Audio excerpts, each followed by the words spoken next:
Bikin heboh, UGM akhirnya buka suara soal kejanggalan tanggal masuk kuliah Jokowi.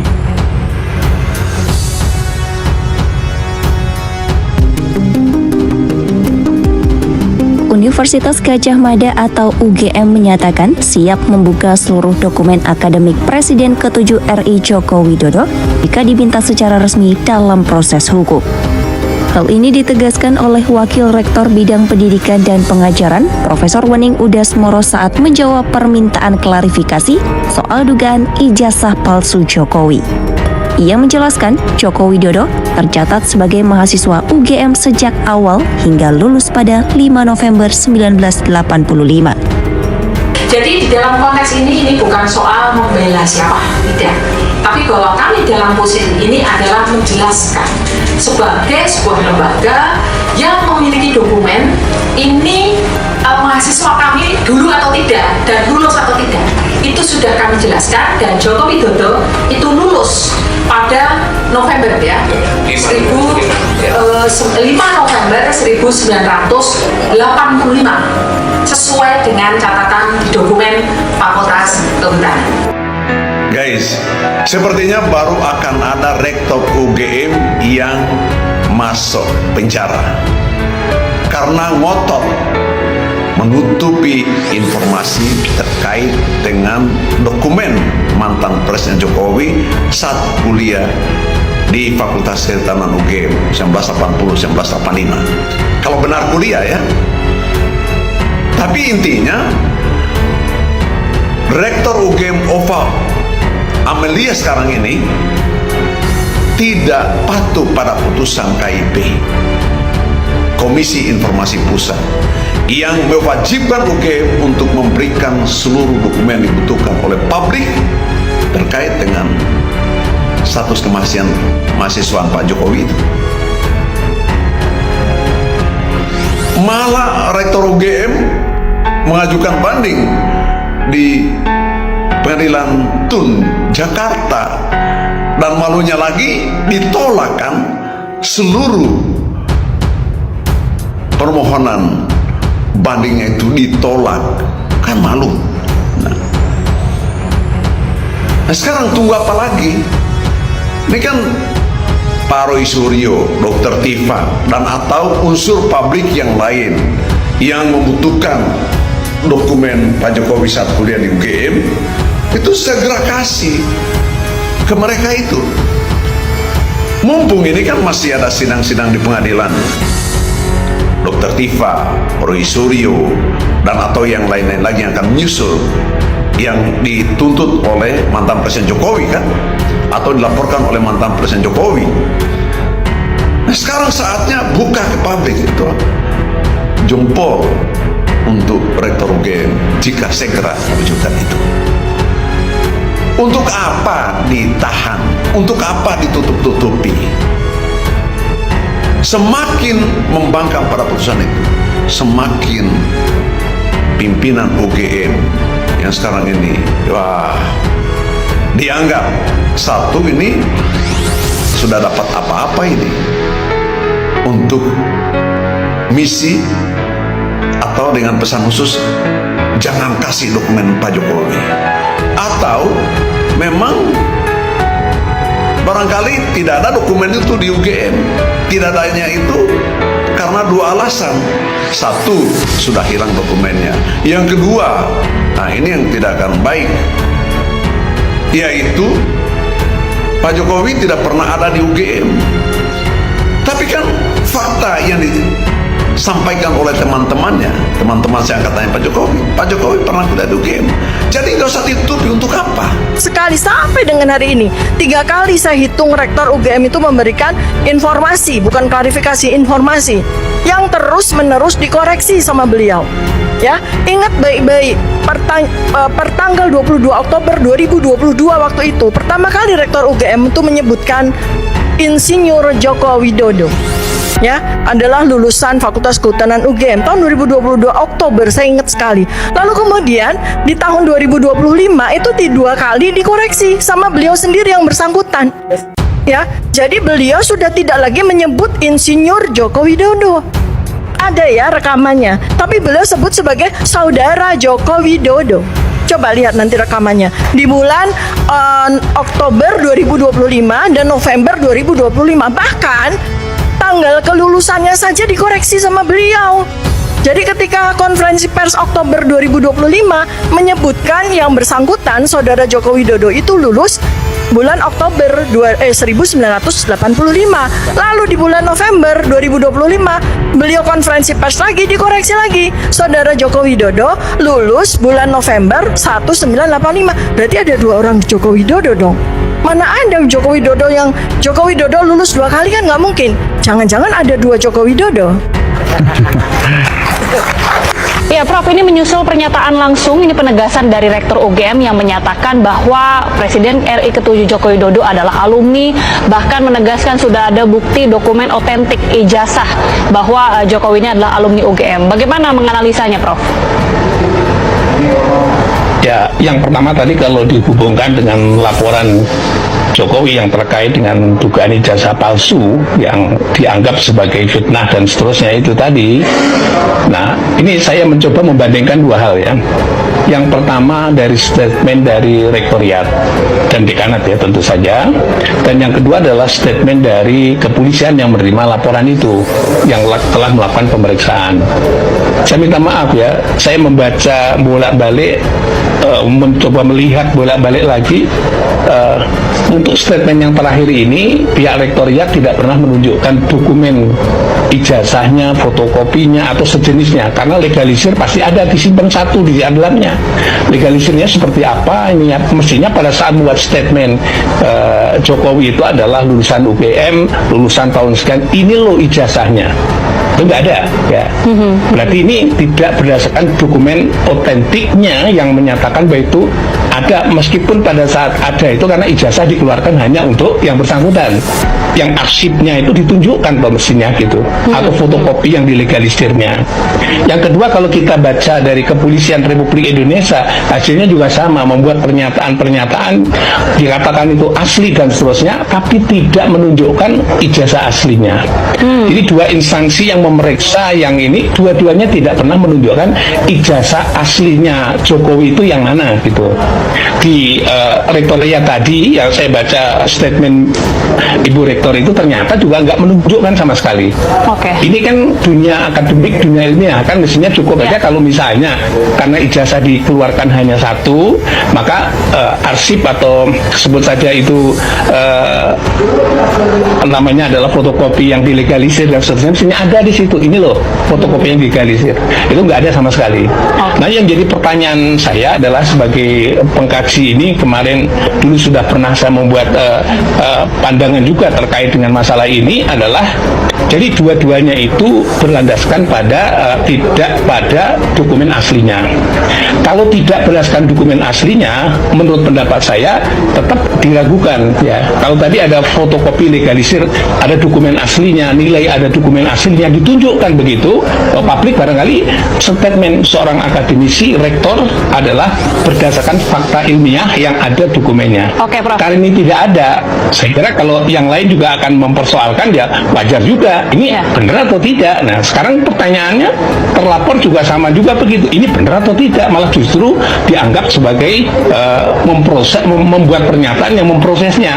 Tapi sebenarnya tidak perlu khawatir karena tetap aja di pengadilan nanti atau di kepolisian harus ada dokumen aslinya. Ya, kalau nggak ada dokumen aslinya berarti nggak ada bandingannya bahwa itu asli atau tidak. Soal dokumen asli ini, Prof, ada pernyataan juga dari Rektor UGM ini kan menyebut bahwa ijazah ini sudah di tangan Jokowi sendiri, jadi sudah menjadi tanggung jawab dari pemilik ijazah tersebut. Itu bagaimana? Ya, tadi sudah saya sampaikan ijazah cuma 1. Tapi begitu dikeluarkan dia kan ada legalisirnya. Nah, dokumen legalisir itu pasti ada. Dunia akademik universitas pasti akan menyimpan. Kalau hari ini ya dokumen elektronik tentu saja sudah dimasukkan secara sistematik begitu. Mestinya harus ada. Ya. Karena ini menjadi polemik nasional dalam konteks karena Jokowi adalah menjabat sebagai presiden gitu. Jadi tidak boleh. Kalau tadi dikatakan bahwa seolah-olah dia, oh ini rahasia pribadi. Bukan masuk rahasia pribadi atau dokumen privat yang tidak boleh publikasi. Kalau seorang itu sudah menjabat publik, maka dokumen publiknya tetap itu menjadi milik publik. Artinya publik berhak untuk tahu dan mengetahui dokumen aslinya itu seperti apa, begitu. Geger, alumnus UGM ini menduga keras bahwa ijazah Jokowi itu palsu.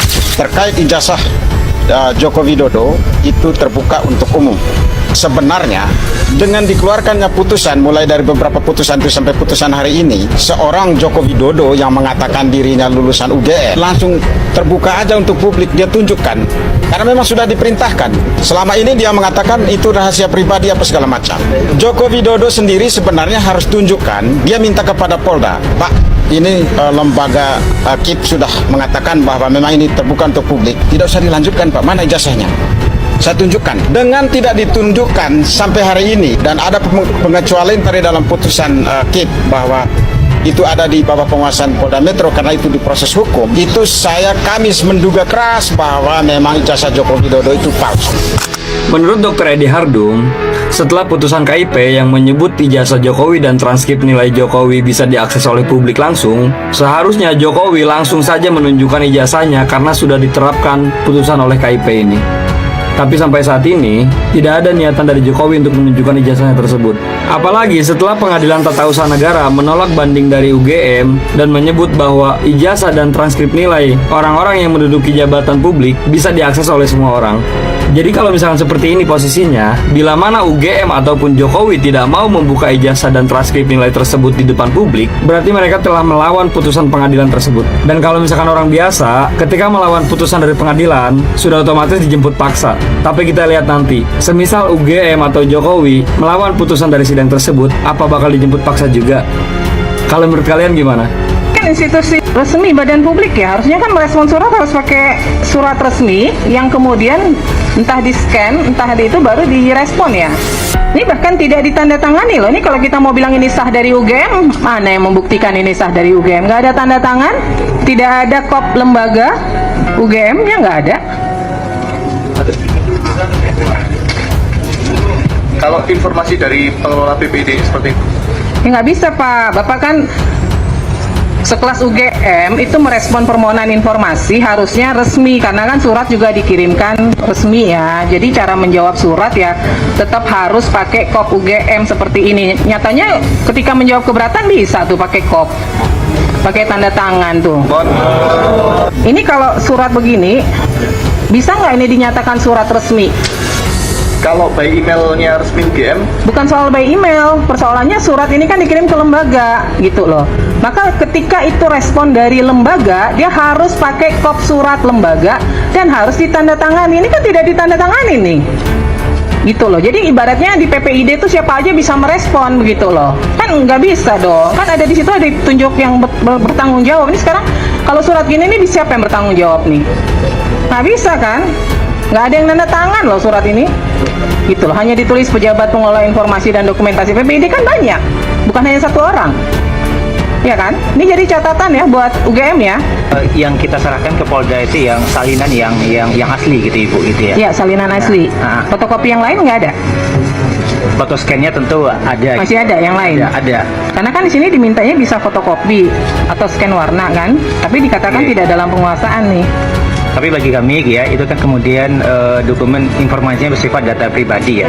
Iya notabene itu terlepas dari itu dulu. Ini kan persoalannya dari pihak UGM kemudian menjawabnya tidak dalam penguasaan. Tidak dalam penguasaan itu kan pengertiannya tidak ada berarti. Dengan UGM saya mengklirkan bahwa SOP pada saat mahasiswa 1980 itu tidak ada.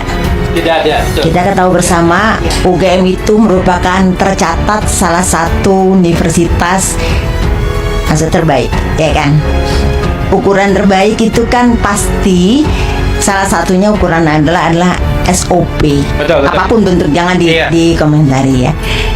SOP bisa diterjemahkan bentuknya bervariasi.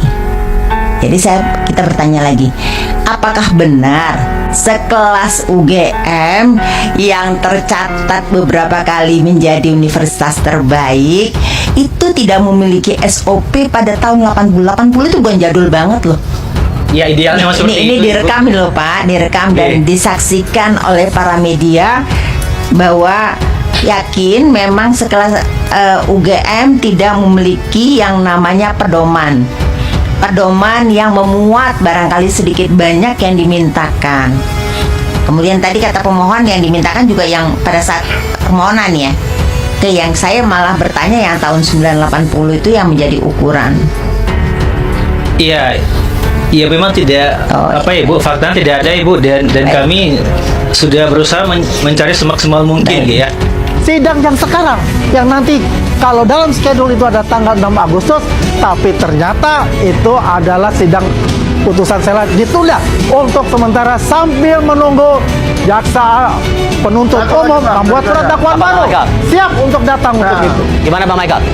Satu lagi kan tadi Bang Andi menyanjung UGM tuh sebagai institusi yang mengatakan asli. Kenapa? Sekarang di sidang perbuatan melawan hukum yang sedang diajukan Bonatwa Silalahi sedang di tahap mediasi juga. Semua akademisi Opa Emilia, Budiadi dan Muhammad Naim yang menandatangan ijazah Jokowi tidak berani hadir di persidangan. Kan sama saja pengecut berarti. Berarti Anda sedang mengatakan UGM itu juga pengecut karena tidak berani hadir di persidangan gitu loh Bang Andi. Jadi kita harus fair. Jangan Anda mengatakan bahwa Pak Jokowi pengecut kebukan kata itu. Kalau UGM menunggu sebagai saksi yang nanti ya. Jokowi jangan hadir di persidangan, menunjukkan ijazahnya saja nggak berani. Ini sudah masuk ke perkara. Anda sudah melihat pemberani. Anda sudah melihat di Jokowi jangan hadir di persidangan, menunjukkan saja nggak berani. Gelar perkara khusus 2025 ditunjukkan Anda semua diam. Tidak ada satupun berbicara. Hening dalam 3 menit. Anda tahu dari mana? Anda tahu dari mana? Anda tidak pernah hadir dalam gelar perkara khusus. Anda tidak punya legal standing. Dari mana Anda tahu? Berarti Anda ini intercept obstruction of justice. Itu palsu. Saya kembalikan ke tracknya sekarang. Rizwan mengatakan itu asli. Makanya Rizwan mengatakan saya mengajukan RJ karena ini sudah bentuknya adalah politik. Bukan adalah ilmu pengetahuan. Bang Kosin, kalau kemudian ada keluar dakwaan baru, berarti kan terpatahkan pendapat Anda bahwa ada Justru itulah, itu tadi. karena kita terus rame. Ini kan skenario awalnya, satu selesai di Prapit, satu selesai di eksepsi, dua-duanya nggak masuk pokok perkara, dua-duanya seolah-olah kesatria, tapi nggak jadi masuk persidangan, kemudian rakyat ditipu. Lah ini ijazahnya kemana? Optimisme Anda akan ada dakwaan baru karena kita tabuh kentongan terus, ini akan ada skenario yang dibalik ini semuanya sebenarnya pengecut, akhirnya terpaksa masuk pokok perkara. Yang kita harapkan semuanya akhirnya masuk pokok perkara. Kalau Kasino dia minta pokok perkara ya kita menyambut baik pokok perkara itu memang kita tunggu. Iya, tapi di karena belakang itu yang dilakukan oleh Joko Widodo melakukan intervensi itu kelihatan banget. Nggak ada jaksa bikin dakwaan seperti itu. Jaksa nggak ada yang bikin dakwaan abal-abal kecuali kalau tidak ada skenario besar gitu loh. Untuk mempengaruhi jaksa. Ya kalau kita mempengaruhi jaksa, mereka sudah ditahan. Saya konfirmasi dulu yang Anda katakan. Bentar. Bang, bentar. Yang Anda katakan main belakang tadi itu apa maksudnya? Nah begini, jadi ini kan dua orang sebenarnya sama-sama dua pihak ini tidak mau masuk pokok perkara. Lalu dibuatlah desain apa yang terbaik, yakni selesai di eksepsi, selesai di Prapit, sehingga tidak masuk pokok perkara. Seolah-olah keduanya ingin hadir, tetapi proses hukum menghentikan dan kemudian rakyat kehilangan objek, dianggap ini case close. Kita punya data otentik dari ijazah. Lain soal kalau ijazah itu juga di main-mainin ya. Tapi dari ijazah yang kami terima jelas ijazah Jokowi SMPP bukan SMA 6. Pertanyaannya, kenapa Jokowi harus mengaku-ngaku SMA 6? Mengaku-ngaku itu bukan hanya retorika, tetapi ditulis di riwayat hidupnya, kurikulum vitae-nya waktu mencalonkan diri jadi presiden gubernur. Jadi riwayat hidup yang kami dapatkan itu tanggal tahun 2010. Di situ Jokowi sendiri yang menuliskan bahwa dia alumni SD ini, SMP ini, dan SMA 6, bukan SMPP ya seperti tertulis di ijazahnya. Apa maksudnya? Misteri. Dan kenapa mereka masih dalam perdebatan masih ngeyel SMA 6 gitu. Nah, kemudian kalau mau dilacak lagi kan jadi tidak relevan argumen waktu itu ada proses transisi bla bla bla. Ya, untuk apa? Yang kenapa tidak sesuai ijazah saja? Apa maksudnya? Ya baik, kembali lagi bersama saya di channel Trax Record. Ya teman-teman semua, hari ini ada bom fakta terbaru yang mengguncang seluruh negeri, di mana sudah berbulan-bulan kita semua bertanya-tanya, ya menuntut kejelasan, dan kini ya UGM akhirnya buka suara. Nah sahabat politik semuanya, ya semua keraguan soal tanggal masuk kuliah mantan Presiden Jokowi yang penuh kejanggalan yang selama ini ditutup-tutupi, ya sekarang mulai terbongkar satu persatu. Nah, apakah ini awal dari pengakuan besar, ya atau justru upaya menutup celah yang semakin lebar? Nah, teman-teman semua, untuk itu jangan kemana-mana, ya karena di video ini kita akan bedah semua fakta terbaru, setiap titik kejanggalannya, dan apa dampak besarnya bagi masa depan bangsa ini. Dan jangan lupa juga teman-teman tekan tombol subscribe dan nyalakan lonceng notifikasi sekarang, ya agar kamu tidak ketinggalan berita terpanas hari ini. Nah baik sahabat politik semuanya, ya kalian semua sudah tahu kan di mana isu kejanggalan data akademik Jokowi di UGM sudah bergulir lama. Nah salah satu titik terbesar yang selalu dipertanyakan adalah tanggal masuk kuliah. Nah teman-teman semua, banyak pihak menyatakan ya ada ketidaksesuaian data. Nah ada tanggal yang tidak sinkron dan ada catatan yang seolah-olah diubah, di mana selama ini UGM tak diam 1000 bahasa. Nah banyak yang menuduh mereka sengaja menutupi fakta, melindungi nama besar mantan presiden. Nah sobat politik semuanya, ya namun hari ini suara resmi dari lingkungan UGM akhirnya muncul. Nah ini bukan sekedar pernyataan singkat, ya tapi ada penjelasan yang justru memunculkan pertanyaan baru yang lebih seru. Nah kalau selama ini banyak saksi dan ahli yang bersuara, nah kini ketika kampus yang bersangkutan angkat bicara, ya apakah penjelasan mereka masuk akal, ya atau justru semakin banyak lubang yang terlihat? Nah teman-teman semua, untuk itu ya kita lihat bersama. Nah teman-teman semua, dari pernyataan terbaru yang keluar dari UGM, nah ada poin yang sangat mencolok, di mana mereka mencoba menjelaskan alasan perbedaan catatan tanggal masuk. Ya tapi tunggu dulu, nah penjelasan itu justru meninggalkan banyak kejanggalan yang tidak bisa ditutup-tutupi. Nah, di mana mengapa data yang seharusnya tetap dan tidak berubah bisa memiliki versi yang berbeda-beda? Ya, apakah hanya soal kesalahan administrasi biasa, ya atau ada upaya rekayasa sejak awal? Nah, banyak netizen dan ahli hukum menyatakan, ya jika ada satu titik data yang tidak sesuai, ya seluruh rangkaian dokumen bisa dipertanyakan keabsahannya. Nah teman-teman semua ingat, ya ini bukan sekedar urusan tanggal masuk kuliah. Nah ini menyangkut kejujuran seorang tokoh negara dan kepercayaan kita terhadap lembaga pendidikan tertinggi.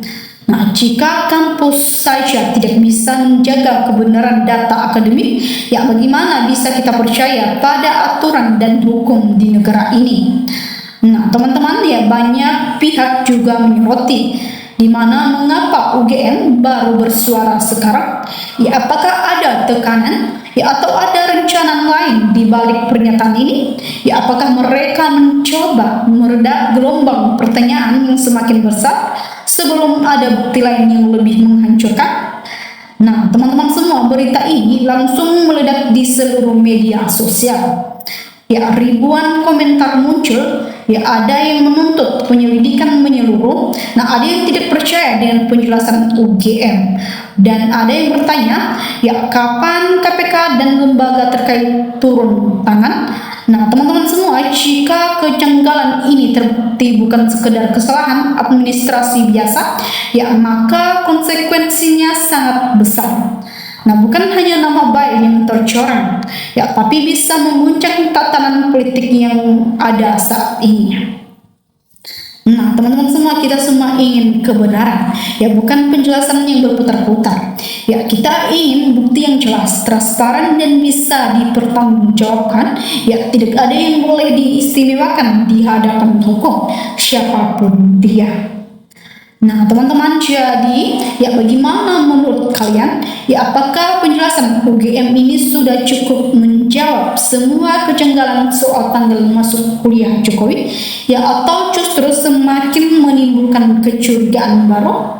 Nah, sahabat politik semuanya, untuk itu tulis pendapat kalian di kolom komentar sekarang. Ya, berdebatlah dengan sopan tapi tegas. Ya, sampaikan apa yang kalian pikirkan. Nah, teman-teman semua, jangan lupa juga like video ini jika kalian mendukung transparansi dan kebenaran. Share ke teman-temanmu ya, agar lebih banyak orang tahu fakta terbaru ini.